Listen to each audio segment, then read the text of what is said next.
오늘은 제가 원래 제 설교 제목은 예수님의 고별 설교, 고별 강화. 그래서 요한복음 14장부터 16장에 있는 내용을 제가 다루려고 했습니다. 근데 제가 오늘 이 설교를 통해서 이번에 연말 기도주일에 하려고 했던 그 내용을 한번 압축해서 한번 해보겠습니다. 그래서 이 말씀을 잘 들으시면 교회나 또 우리 각자 그리스도인 개인의 삶에 놀라운 변화를 하나님께서 주실 만한 그런 굉장한 약속의 말씀이 오늘 이 말씀 속에 들어 있습니다. 그래서 이 말씀을 먼저 한번 읽어 보겠습니다. 이 말씀 가운데 특별히 제가 전에도 말씀드렸지만 이 성경을 기록할 그 당시에는 오늘날 우리처럼 색깔을 다르게 하거나 아니면 굵게 하거나 아니면 그것에 코테이션 마크나 이렇게 해서 그것을 강조할 수 있는 부분이 전혀 없었어요.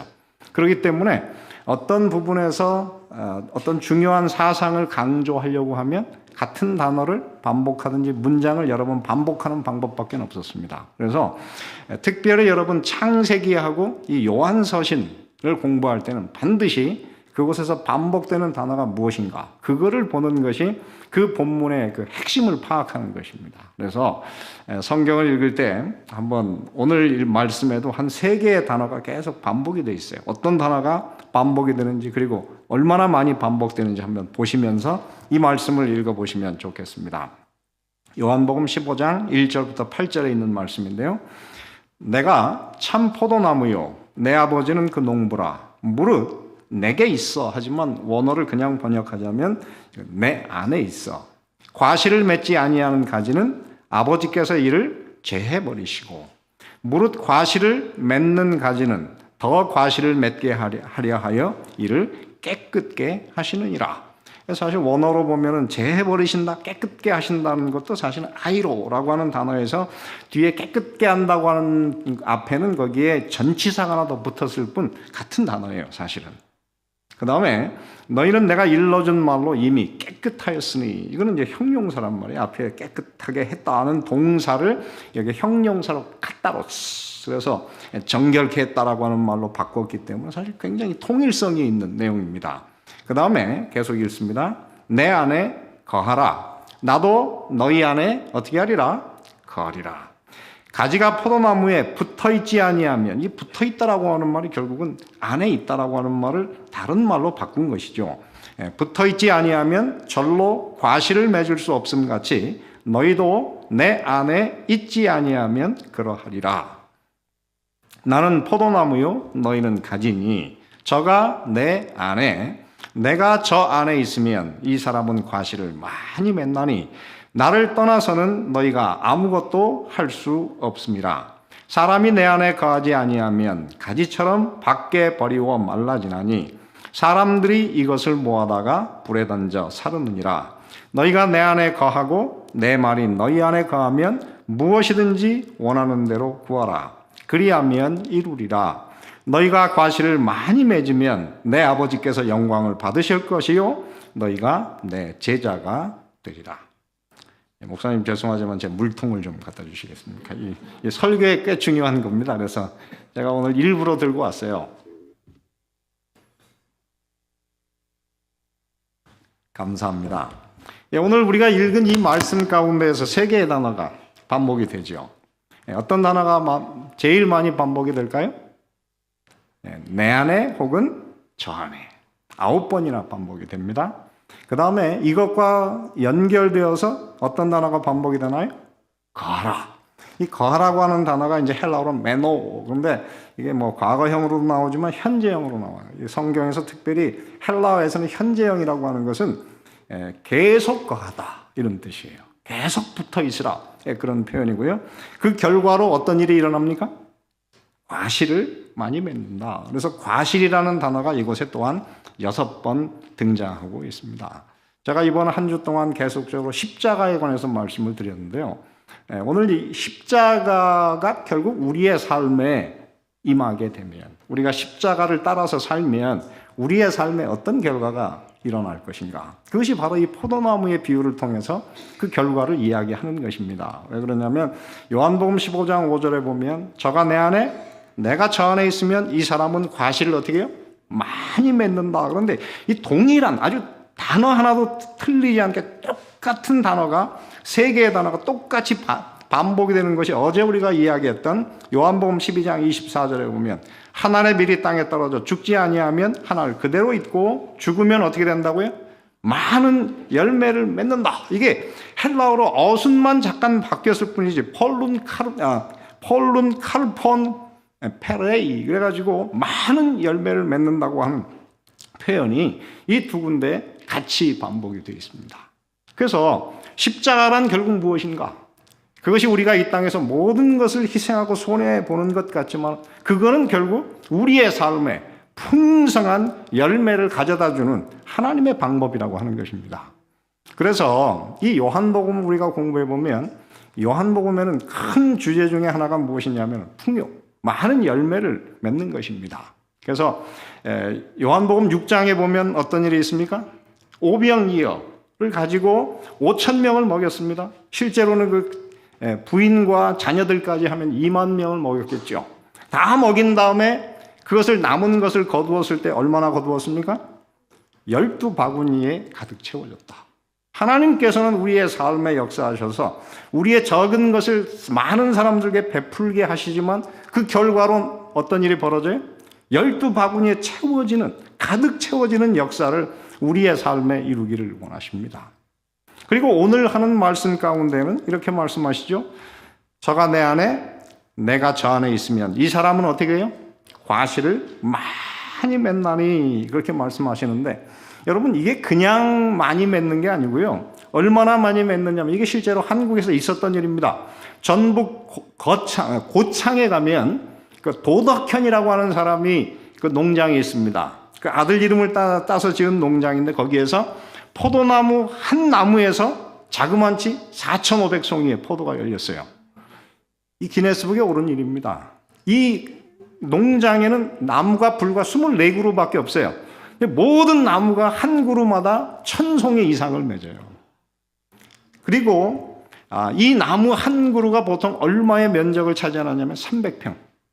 300평의 면적을 차지해서 굉장한 열매를 맺는데 이 열매도 보통 포도송이보다 보통 한 3배쯤 큰 그런 포도를 4,500송이를 맺을 수 있어요. 그러니 여러분 하나님께서 오늘 우리에게 어떻게 해요? 너희가 내 안에 내가 너희 안에 있으면 이 사람은 어떻게 한다고요?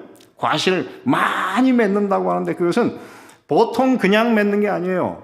오늘 보통 나무가 포도나무가 한 나무당 보통 50송이에서 100송이의 열매를 맺는데 몇 송이를 열어요? 4,500송이면 몇 배의 효율이 있습니까? 보통 나무의 50배에서 100배의 효율을 낼 수 있는 그런 능력의 극대화를 하나님께서 오늘 우리의 삶에서 이루기를 원하신다는 것이죠. 그 다음에 요한복음 21장에 보면 이렇게 기록합니다. 요한복음이 맞춰지면서 다시 말씀하세요. 밤새도록 그물을 던졌지만 한 마리도 잡지 못했는데 예수께서 그날 그곳에 오셔서 말씀하시죠. 깊은 데에 가서 그물을 던지라. 그랬더니 어떻게 됐습니까? 그물이 가득 채웠습니다. 그래서 그물을 육지에 끌어올리니 가득히 찬 고기가 얼마가 되었습니까? 153마리인데 그것도 작은 고기는 없고 큰 고기만 153마리라 하는 굉장한 역사입니다. 여러분 혹시 이 사람을 아시는지 모르겠습니다. 송삼석이라고 1961년에 서울대 상대를 졸업한 아주 독실한 그리스도인이었어요. 그 당시에 한국에는 아직 필기구 회사가 없었기 때문에 한국의 필기구 회사를 세우는데 그 첫 번째 제품의 이름을 무엇으로 만들까? 독실한 그리스도인이었거든요. 뭐라고 이름을 지었을까요? 모나미 153. 153. 하나님께서 이 상품에 축복하셔서 153 하는 역사를 이룰 것이다 그랬는데 정말 이 파이로트 모나미가 153 했어요. 굉장한 역사를 이루게 되었습니다. 그러므로 하나님께서 오늘 우리의 삶에 이런 역사를 이루시기 위해서 오늘 우리에게 십자가를 말씀하신 것입니다. 특별히 오늘 우리가 이제 고별 강화에 대해서 이야기를 하는데 고별 강화는 왜 주셨는가? 예수께서 이 땅에 제자들을 두시고 하늘로 가셨는데 이 땅에 있는 제자들의 모습은 어떤 모습이어야 할까? 요한복음 14장 12절에 이렇게 기록을 하고 있습니다. 내가 진실로 진실로 너희에게 이르노니 나를 믿는 자는 나의 하는 일을 누구도 저도 할 것이요. 그 다음에 뭐라고 했습니까? 또한 이보다 큰 것도 하리니 이는 내가 아버지께로 감이니라. 그러므로 예수님께서 이 땅에 있는 하나님의 교회가 그렇게 연약하고 힘없고 세상에서 있는 듯 없는 듯 그런 교회로 세상에 교회를 두기를 원치 않으십니다. 여러분, 이 땅에서 우리가 어떻게 진실로 이 요한복음에서는 강조하는 표현에 예수께서 2번 진실로를 말씀하셨죠. 믿는 사람이 어떻게 된다고요? 예수님이 하신 것과 같은 일을 우리도 할 것인데 그것보다 어떻게 더 큰 것도. 왜 그러냐면 예수님은 팔레스타인이라고 하는 좁은 지역에서만 하셨지만 하나님의 백성들은 전 세계에서 예수님이 행하신 그 일을 할 것이기 때문에 예수께서는 어떻게 해요? 예수께서 하늘로 승천하실 때에 하늘에서 우리의 중보자가 되셔서 그 일을 이룰 수 있는 그 역사를 지금 하나님께서, 하나님 보좌, 예수님께서 하나님 보좌 우편에서 지금 역사하고 계시다고 하는 것입니다. 여러분, 우리가 그렇게 되면 좋지 않겠습니까? 저는 그래서 이 말씀을 뭐라고 묘사하느냐면 그리스도인들은 전능한 그리스도인이 된다. 전능이라는 표현을 사람에게 쓰는 것이 별로 잘 어울리는 것 같지 않지만 이 말씀을 우리가 그대로 본다면 그리스도인들은 어떻게 된다고요? 전능하게 돼요. 그런데 세 가지 비결이 있습니다. 이 요한복음 14장부터 16장에 계속 반복되는 세 가지 약속이 있는데요. 첫 번째 약속이 무엇일까요? 요한복음 14장 13절부터 여기에 이렇게 기록되었습니다. 내 이름으로 무엇이든지 구하면 내가 어떻게 한다고요? 시행하리라. 이 표현이 이 요한복음 14장부터 16장에서 자그마치 5번 반복이 되어 있어요. 그 이유가 무엇입니까? 잊어버리기 쉽기 때문에 예수님께서 이것을 5번이나 반복해서 이 약속을 주시는 것입니다. 그러므로 전능한 그리스도인이 되시려거든 기도의 능력자가 되시기를 바랍니다. 기도의 과학을 배우셔야 돼요. 그래서 저는 기도를 무엇이라고 묘사하느냐면 이것은 하나님의 백지수표다 이야기합니다. 하나님께서 사인해 놓으시고 pay to the order, 그리고 거기에 우리가 쓸 수 있는 어마운트는 우리가 쓰도록 하는 것이 바로 이 백지수표 아니겠습니까? 그래서 엘렌 화이트 여사는 정로의 계단의 기도의 특권이라는 장에 이 기도에 대해서 참 멋있게 묘사했습니다. 제가 얼마나 좋아하는지 제가 이 말씀을 그냥 애우고 살아요. 여기 보면 이렇게 썼어요. 기도는 전능하신 자의 무한한 자원을 쌓아둔 하늘 창고를 여는 믿는 자의 수중에 있는 무엇이라고요? 열쇠이다. 그러므로 여러분, 이렇게 확실한 기도의 그 약속을 우리의 삶에서 실천할 수 있으면 참 좋겠습니다. 두 번째는 무엇입니까? 그것은 바로 보혜사 진리의 성령입니다. 이 진리의 성령에 관한 약속도 이 고별 강화에서 4번이나 반복이 되고 있어요. 약간 표현은 다르지만 다 다른데요. 그 중에 절정인 요한복음 16장 13절에 보면 그러나 진리의 성령이 오시면 그가 너희를 어떻게 해요? 모든 진리 가운데로 인도하실 것이다. 그렇게 말씀하고 계십니다. 세 번째는 무엇입니까? 그것이 바로 오늘 우리가 공부할 포도나무의 비유입니다. 그래서 이 포도나무의 비유는 붙어 있는 것이죠. 저가 내 안에 내가 저 안에 있으면 이 사람은 과실을 어떻게 해요? 많이 맺나니. 여러분, 제가 왜 오늘 이 큰 물통을 들고 왔는지 아십니까? 제가 가지고 있는 소장품 중에서 제가 제일 소중히 여기는 것이거든요. 그래서 이거를 들고 다니면 사람들이 항아리를 들고 다닌다 그래요. 너무 커가지고. 근데 제가 이 캘리포니아에 와서 테니스를 치다 보니까 한 2시간, 2시간 반 치잖아요. 근데 조그만 거를 가지고 가면 항상 물이 모자라요. 나중에는 목이 말라서 고생을 해야 되는데 이 항아리를 들고 다닌 다음부터는 제가 더 이상 물이 부족하지 않아요. 그래서 오늘 우리의 삶에도 그렇습니다. 하나님께서 우리에게 역사하셔서 하나님께서 주신 하나님의 능력과 은혜가 이 항아리처럼 된다면 부족하지 않지 않겠습니까? 하나님께서 이 교회를 그렇게 채워주시고 축복하게 되시기를 바라는 것입니다. 여러분, 정말 그리스도인이 전능하게 되는 게 가능할까요? 성경에, 구약 성경에 이미 예수님이 이 땅에 오시기 550년 전에 이 사실을 예언했어요. 스가랴 12장 8절에 보면 이렇게 기록을 했습니다. 그날에 여호와가 예루살렘 거민을 보호하리니 그 중에 약한 자가 그날에는 무엇처럼 되고 다윗 같겠고 다윗같이 강한 사람은 무엇이 된다고요? 하나님 같고 무리 앞에 있는 여호와의 사자 같을 것이라 그렇게 말씀하십니다. 그러므로 오늘 이 말씀을 붙드시고 여러분의 삶에 이 약속이 이루어지게 되시기를 간절히 바라는 것입니다. 그러면 어떻게 그 일을 이룰 것인가? 이 사실 기도와 성령과 포도나무는 어떤 면에서 세 개지만 사실 하나예요. 왜 그런가? 이것은 마치 무엇과 같으냐면 동양의 중국과 한국에서 쓰고 있는 여러분 뭡니까? 향로나 아니면 화로는 다리가 몇 개입니까? 다리가 3개예요. 그래서 이 3다리 중에 하나라도 없으면 이 향로가 쓸 수 있습니까? 쓸 수가 없고 이거는 쓸 수가 없어요. 그래서 오늘 이 기도와 그 다음에 성령과 그 다음에 붙어 있음은 사실은 하나입니다. 이 3가지가 하나로 연결돼야만 3가지가 함께 작동을 하게 되는 것이죠. 왜 그런가? 이 요한복음 14장, 15장을 가만히 보면 무슨 말이 반복되냐면 가만히 보시기 바랍니다. 기도에 관해서도 요한복음 15장 7절 너희가 어떻게 해요? 내 안에 거하고 내 말이 어떻게 해요? 너희 안에 거하면 무엇이든지 원하는 대로 구하라. 그리하면 이루리라. 이렇게 말씀하셨고 성령에 대해서도 요한복음 14장 20절에 보면 그날에는 내가 아버지 안에 너희가 내 안에 내가 너희 안에 있는 것을 너희가 알리라. 그래서 이것을 저는 무엇이라고 묘사하냐면 신비한 삼자연합. 아버지께서 예수님 안에 예수님이 어떻게 해요? 우리 안에 그 덕분에 또 우리가 어떻게 해요? 예수님 안에 거하는 이 신비한 삼자 연합을 이루게 하기 위해서 성령께서 오신 것입니다. 또한 포도나무의 비유는 무엇입니까? 이 포도나무는 이렇게 쓰시죠. 저가 내 안에 내가 저 안에 있으면 이 사람은 과실을 많이 맺는다. 그래서 이 3가지 가운데 계속 반복되는 단어가 무엇입니까? 너희는 내 안에 나는 어떻게 해요? 너희 안에 있는 이 연합이 이루어질 때에 그리스도인은 능력 있는 전능한 그리스도인이 되는 것입니다. 그래서 이렇게 많은 열매를 맺는 그리스도인의 능력 있는 삶의 비결은 이렇게 요약할 수 있습니다. 여러분 다 잊어버리셔도 이 말씀 한 말씀만 기억하고 집에 가시기를 바랍니다. 무엇인가? 뛰는 놈 위에 무엇이 있고 나는 놈이 있고 나는 놈 위에 무엇이 있습니까?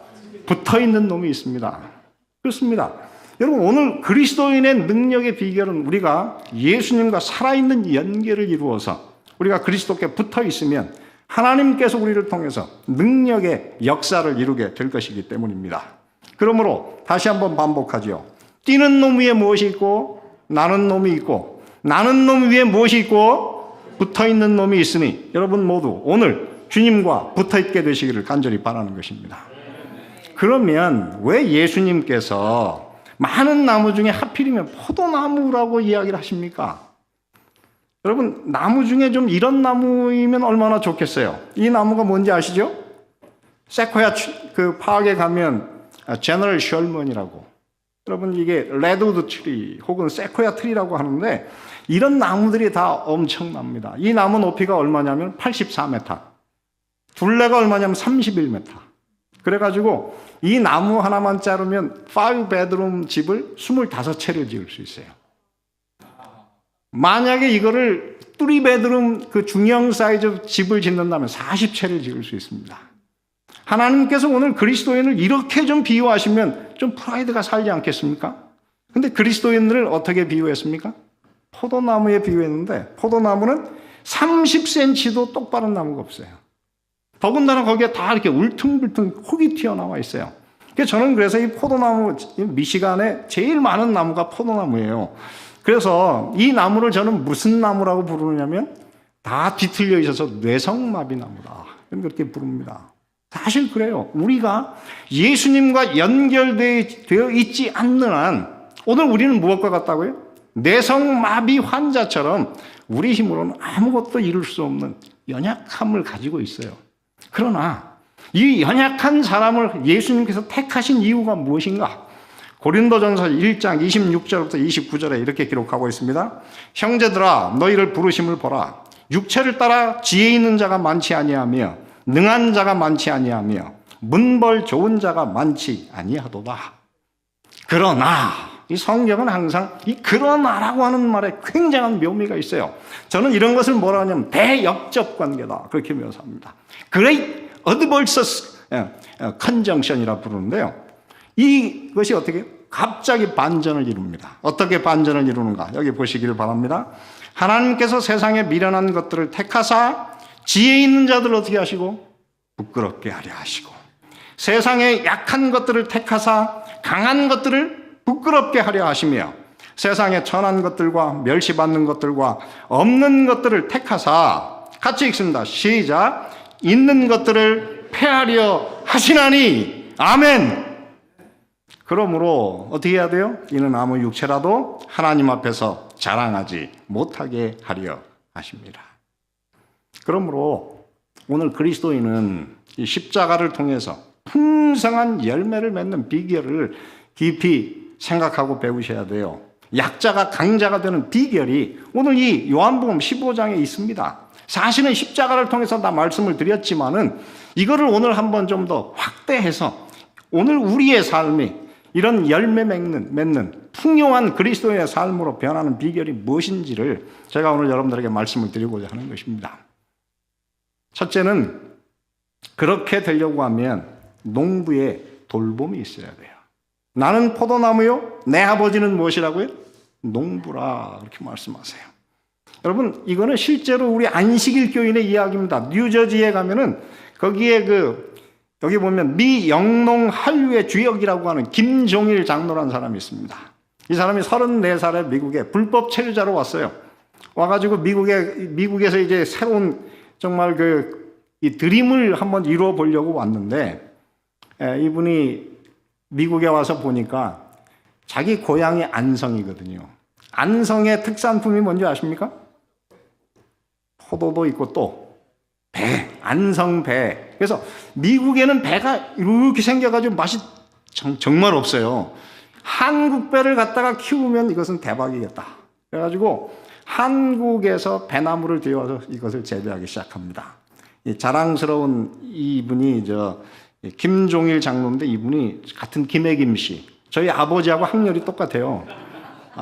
김씨 중에 굉장한 사람이 있습니다.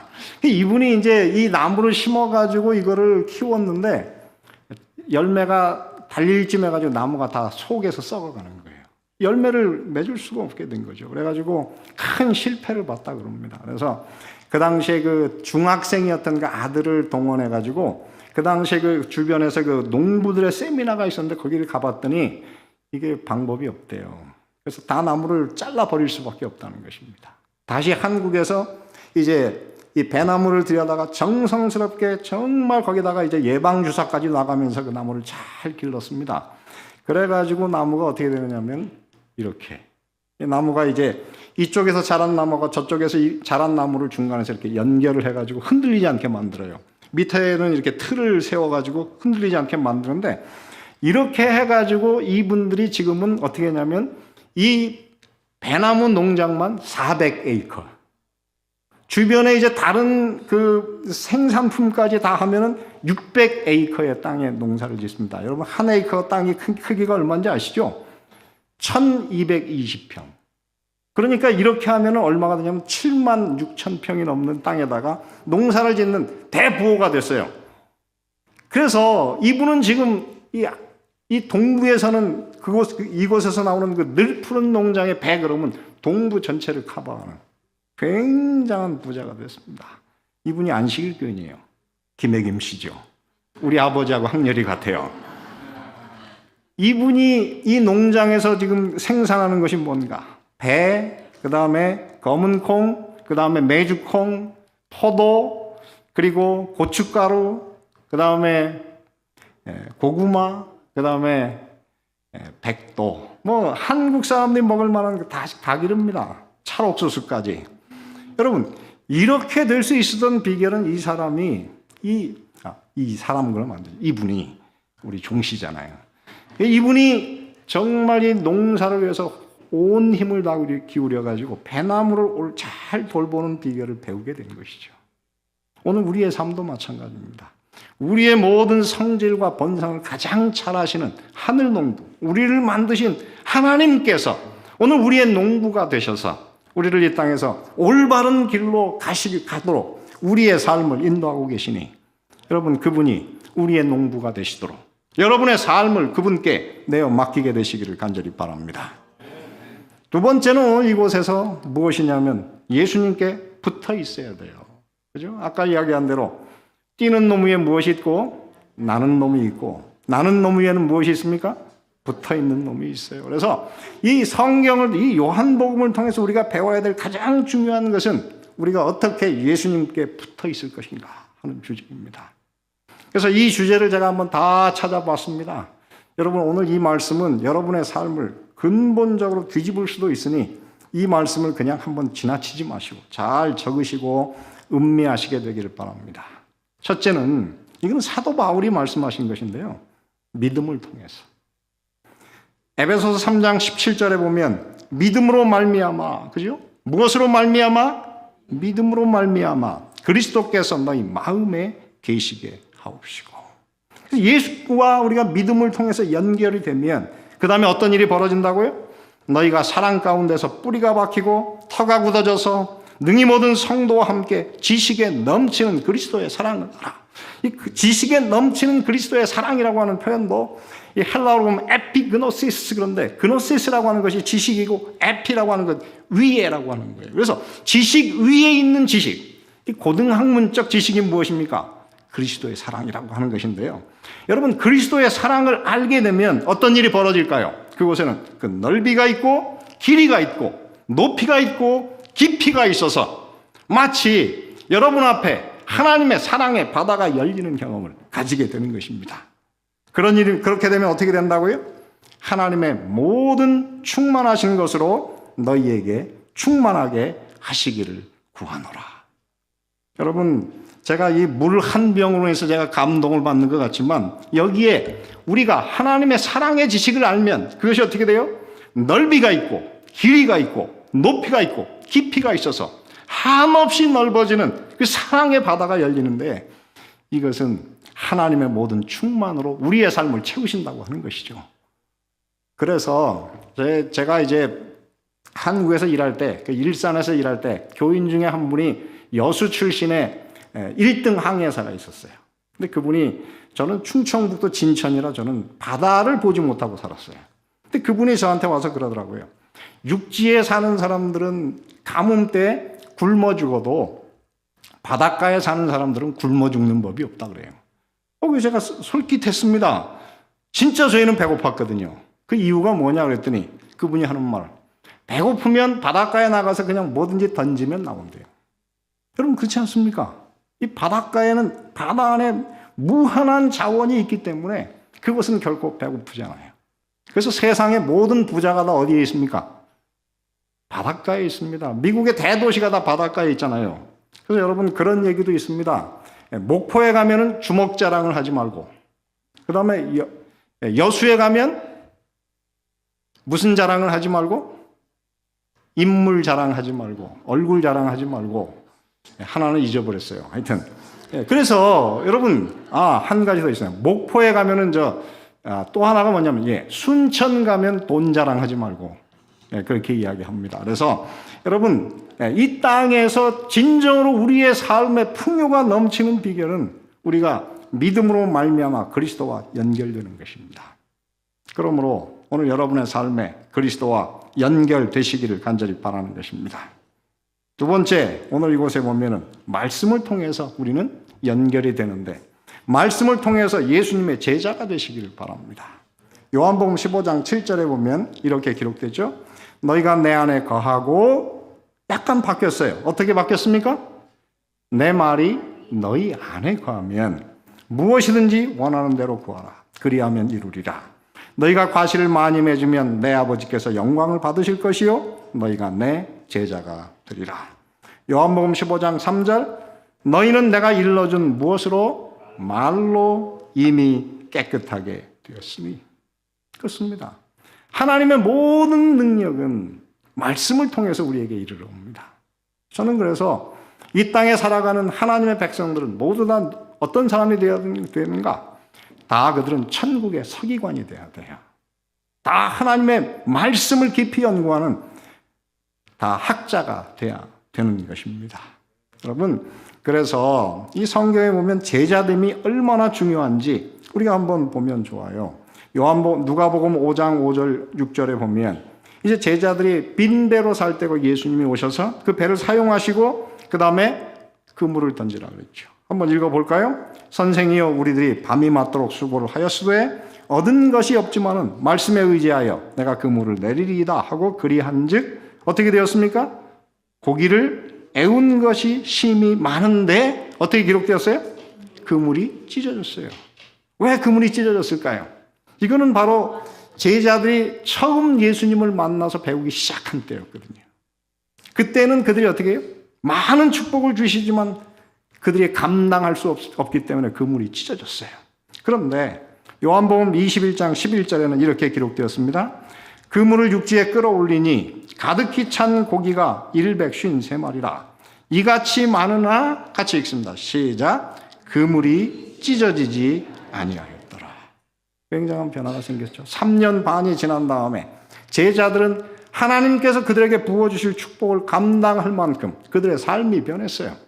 그러므로 오늘 저는 이 시간에 여러분들의 삶이 예수님의 말씀 제자가 되어서 삶이 변하시게 되시고 하나님께서 여러분에게 쏟아 부어주시는 그 축복을 넉넉히 감당하시는 그런 그리스도인들이 다 되시기를 간절히 바랍니다.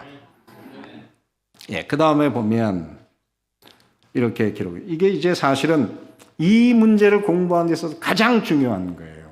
왜 그러냐면 이거는 너무 중요한 문제거든요. 그래서 빌립보서 2장 12절 13절에 보면 이렇게 기록했습니다. 그러므로 나의 사랑하는 자들아 너희가 나 있을 때뿐 아니라 더욱 지금 나 없을 때에도 뭐라고 했습니까? 항상 복종하여. 누구에게 복종하라는 걸까요? 하나님께 복종하는 것입니다. 그래서 여기 보면 두렵고 떨림으로 너희 구원을 이루라. 그래서 우리가 하나님께 항상 복종하면 어떤 일이 벌어져요? 너희 안에서 행하시는 이는 누구시라고요? 하나님이시니. 하나님이 우리 속에 들어오셔서 그분이 기쁘신 것을 이루려고 하시면 오늘 우리가 하나님 앞에 우리 자신을 철저히 굴복하는 경험을 가져야 되는 것입니다. 그래서 시대의 소망에는 이 문제를 이렇게 기록을 합니다. 그리스도 안에 거한다는 것은 지금 우리가 공부하는 내용이잖아요. 그리스도 안에 거한다는 것은 같이 읽습니다. 시작. 그분의 성령을 계속적으로 받아들여 그분에게 봉사하는 일에 전적으로 복종하는 생애를 의미한다. 여기서 전적으로 복종한다고 하는 것이 뭐냐? unreserved surrender. 남김없이 완전히 하나님께 우리 자신을 내어 드리는 것이다 하는 것입니다. 그 다음에 이렇게 기록합니다. 교통의 통로는 인간과 하나님 사이에 계속적으로 열려 있어야 한다. 포도나무 가지가 산 포도나무에서 수액을 계속적으로 빨아올리는 것처럼 우리도 예수께 매달려서 믿음으로 능력과 그분의 품성의 완전하심을 그분에게서 받아야 한다. 우리가 성령에 관해서, 우리가 포도나무에 관해서 많은 이야기를 듣지만은 이것이 왜 우리의 삶에 도움을 주지 못하는가? 시대의 소망에 그 다음에 이렇게 기록을 했습니다. 이건 굉장히 중요한 표현이니 한번 같이 자세히 읽으시면서 보시기를 바랍니다. 같이 읽습니다. 시작.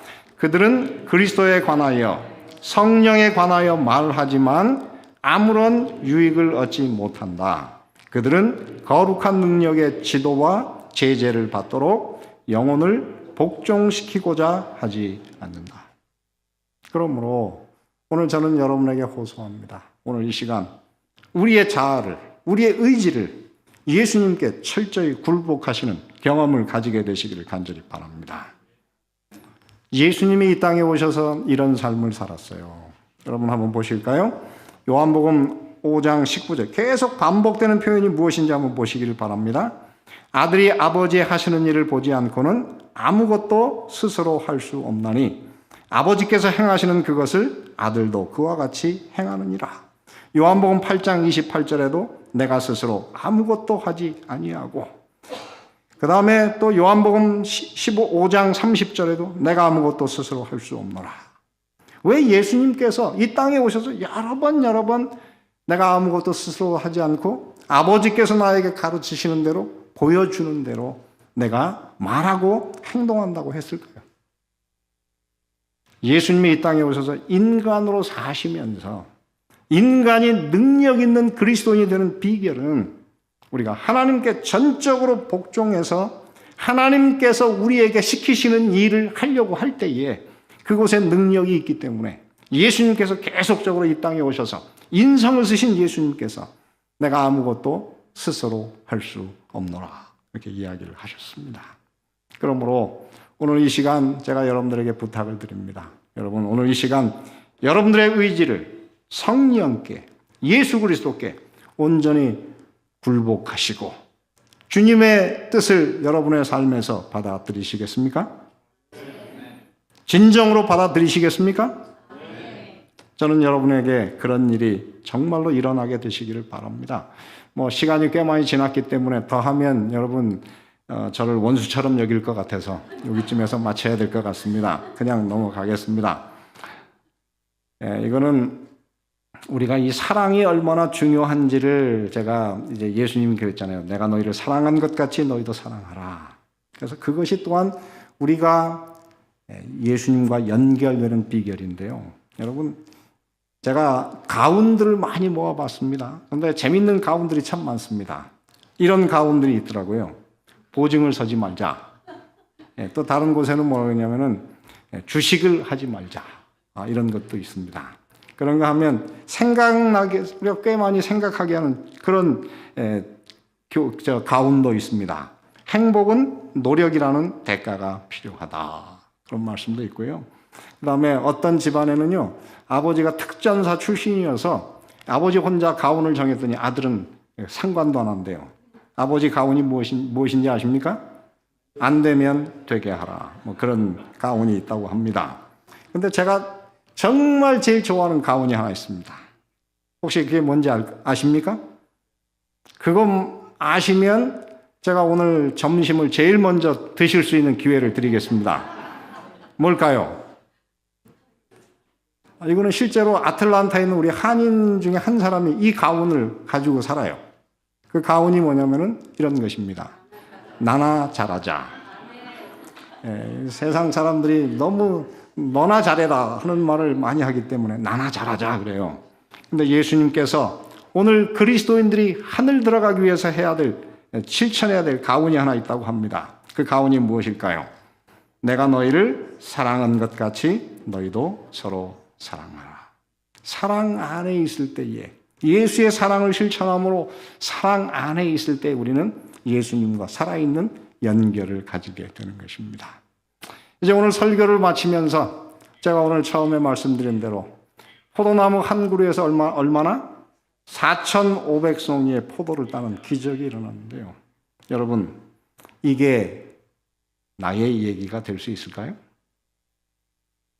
저는 오늘 이 시간 여러분 모두가 이 이야기가 바로 여러분의 삶에서, 여러분의 가정에서, 여러분의 교회에서 실제로 이루어지게 되시기를 바라고 오늘 말씀을 마치겠습니다.